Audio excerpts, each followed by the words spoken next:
মার্কিন president Donald ট্রাম্পের ঘোষিত নতুন শুল্ক নীতি কার্যকর হয়েছে। এর ফলে বিশ্বের ৯০টিরও বেশি দেশের আমদানিকৃত পণ্যের ওপর অতিরিক্ত শুল্ক বসানো হয়েছে। এই শুল্ক নীতির কেন্দ্রে রয়েছে চীন।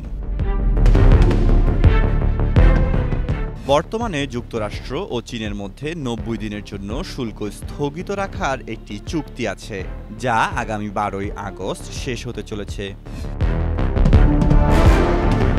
ট্রাম্পের এবারের শুল্ক নীতিতে চীনকে সরাসরি উচ্চ শুল্কের আওতায় আনা হয়নি, তবে আলোচনা সফল না হলে তাদের ওপর শুল্ক বাড়ানোর হুমকি রয়ে গিয়েছে।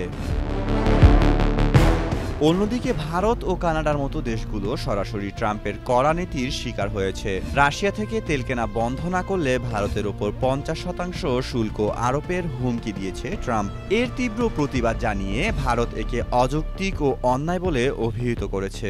এছাড়া মেক্সিকোর সঙ্গে আরও ৯০ দিনের জন্য শুল্ক স্থগিত রাখা হয়েছে, কারণ তাদের সঙ্গে বাণিজ্য চুক্তি নিয়ে আলোচনা চলছে। কানাডার ওপর মাদক চোরাচালান ইস্যুতে ৩৫% শুল্ক বসানো হয়েছে।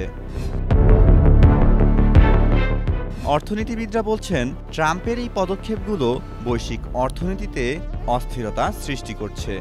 যদিও এশিয়ার কিছু বাজারে এই মুহূর্তে এর বড় কোনো প্রভাব দেখা দেয়নি।